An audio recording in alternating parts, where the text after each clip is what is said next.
कसले के पाउँछ चाहिँ थाहा भएन गाइस, तर हामीले चाहिँ साह्रै दुःख पायौँ।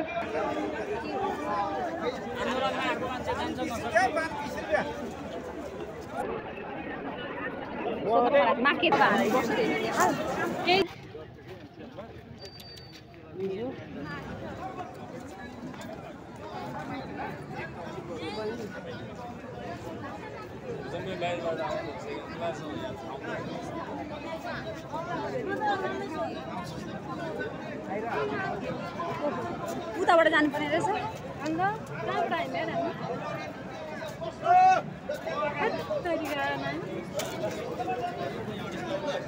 के हो क्या यस्तो राम्रो राम्रो राम्रो गाई, यत्रो हिँडेर अब अफिस जानुपर्ने भयो हामी।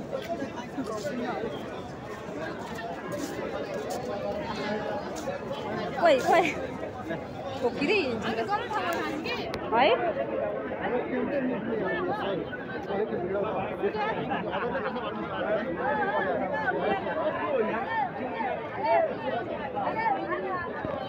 आज पनि त राजावादी आन्दोलन छ होला है। यो चाहिँ के अरे टिचरवादी हो है गाई। यो टिचरवादीका आन्दोलन माथिबाट जाऊ न। क्यामेरा कस्तो राम्रो नि, आइफोन हो, लाइट हो नि त। यताबाट जाउँ है। यताबाट आउनु तपाईँ।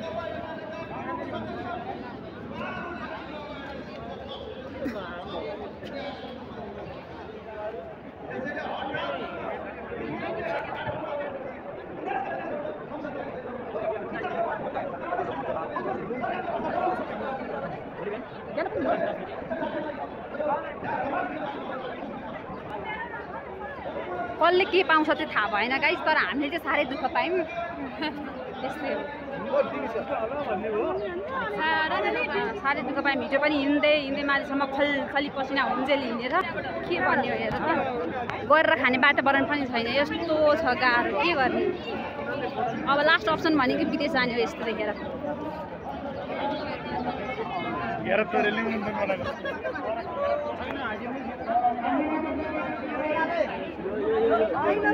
यत्रो भिडभाडलाई चिर्दै हामी अगाडि बढ्दैछौँ गाइस।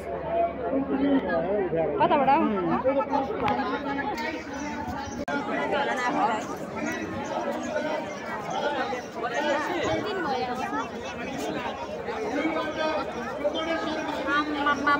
भिड त्यहाँ माथिदेखि अझ माथिसम्म छ। बाफरे यार, हिँड्दै जानुपर्ने हो कि क्या हो। के हो यार, हिँड्न पनि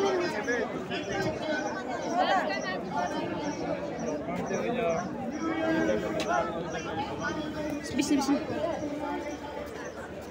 एक साइडको गाडी चल्न दिए त हुन्छ नि। नभए उनीहरूलाई पनि गाह्रो, भए उनीहरूलाई सजिलो, हामीलाई चाहिँ के। अनि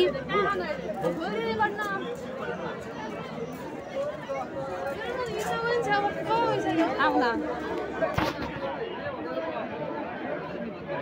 क्यामेरा बनाउँदै राम्रा अझ माथिसम्म छ कि क्या हो अहिले त।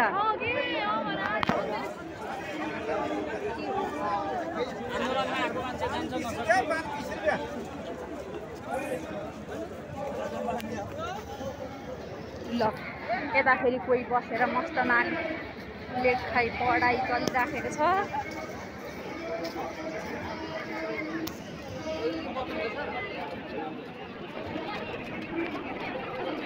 भित्र दामी हुने भयो, ठिकैमा केही छैन।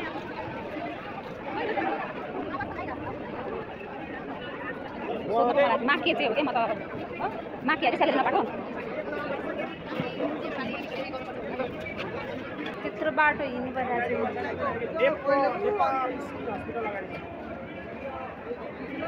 होइन। नेपालभरिका शिक्षक आइपुग्नु भएको छ है क्या हो है। कम्ता मान्छे त नि फाल्टु त आएन मलाई।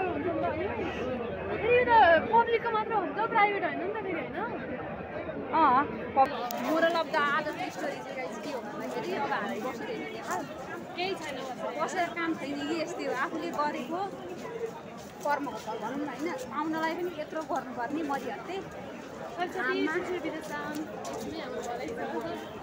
आउने जेनेरेसन चाहिँ मैले त्यही भनेको अस्ति गर दुःख उयो गर दुःख गरे अन्त दुःख चाहिँ हुन्छ फेरि होइन क्या दुःख हुँदैन वाइल्ड सेटल भन्छ भन्ने चाहिँ होइन दुःख चाहिँ वाइल्ड हुन्छ एक दुई वर्ष त्यसपछि फेरि गरे साथमा मिल्यो भने गइगयो नि होइन नानी गर्नु त पऱ्यो नि त्यही त यहाँ पनि त गर्नु पऱ्यो र अहिले गर्नु ल जस्तै प्याजा गरेर छ भने प्याजामा दुःख पनि गर्दैन त्यसपछि जब त्यो रियल वर्ल्डमा काम गर्नु सुरु त्यसमा दुःख गर्नै पर्छ भने त्यो अलरेडी प्लस गरेपछि दुःख गरिरहेको छ भनेर तिमीले लास्ट पनि गर्नु भयो केही पनि गर्नु 1 वर्ष जति दुःख भयो क्या रोयो एउटै भयो त्यसपछि त राम्रो पनि भयो यहाँ चाहिँ त्यसपछि चाहिँ वर्ष छ क्या त्यही भएर चाहिँ जति सक्छौ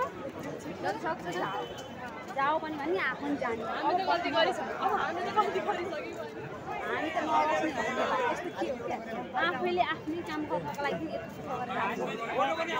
आफैले गरेको कामको रिजल्ट पाउन भने नि सडकमा आएर मागिरहनुपर्छ भिख मागिरहन्छ त्यो त गरेको कर्म हो नि त अब टिचरहरूलाई दुःख हामीलाई दुःख अब सरकार त मोच छ दिनदिनै त अति हुन्छ नि त यो क्या हो कि भन न हिजो पनि त्यस्तै आज अनि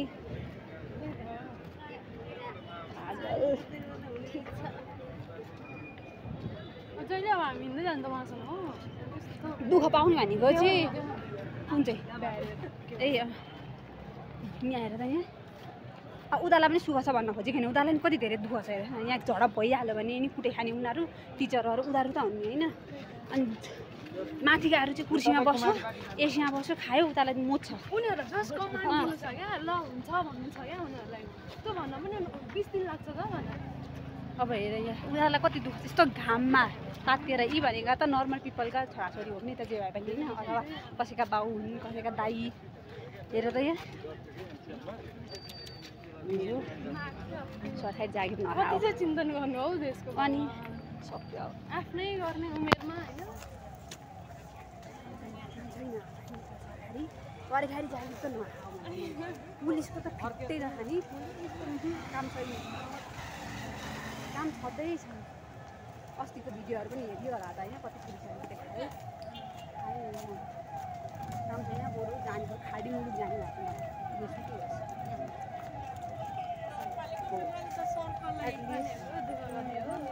यहाँ पैसा त आउँछ यहाँ पनि त दुःख पनि छैन कति स्यालेरी छ त्यो बेरियरमा बस्नेहरूको कति छ यी 25 अनि छोराछोरी पाल्नु कि छोरी पाल्नु कि आमा बाबुलाई हेर्नु कि उपचार गर्नु कि आफूलाई गर्नु कि एउटा भोगन टाउको खुलाइदिन्छन् गोली हानिदिन्छन् उल्टै कस्तो खोसीवरी बरु बाहिर दुःख छ कमाइन्छ छोराछोरी राम्रोसँग पढाइन्छ बरु होइन जे होस् जाने हो अरूलाई पनि पल्युसन पनि खानु पर्दैन बाहिर जाने सब जानेको नबस्ने यहाँ त हेर हाम्रो केही पनि सुरक्षा छैन क्या हो त यसमा भरि केही भयो भने सबै अहिलेसम्म जति पनि कमायो नि सक्छ त्यो सबै जाने हो क्या त्यो होइन अनि लास्टमा जिरोमै झरिन्छ जेरोमा सडकमै झरिन्छ नि कहाँ जेरोमा झर्ने हो र त्यही भएर यस्तो धेरै डर हुन्छ नि यहाँनिर त यति छ बाहिर गयो भने इन्सुरेन्स पोलिसी त्यही अनुसार हुन्छ क्राइम भयो भने पनि त्यही अनुसार ट्रिटमेन्ट हुन्छ सडकमै झर्नु पर्ने भन्ने त हुँदैन नि त जे पनि कुरामा कि अब एजुकेसन हेऱ्यो भने यहाँ ल एक्सपिरियन्सै कुरा गऱ्यो भने नेपाली अरू फर्ममा गरेको कामको जेरो भ्यालु भन्छ क्या है अनि काम गरेर के भयो त कि भ्यालु नै नभएपछि भ्यालु नै नभएपछि मैले नेपाली फर्ममा काम गरेर त हुने 1 वर्ष भ्यालु जेरो मानेको के अनि बोल न दुबईमा गरेको एक्सपिरियन्स मान्छ क्या फेरि जुन कन्ट्रीमा गर्छ भनेर त भन्छ त्यो राम्रो हो नि त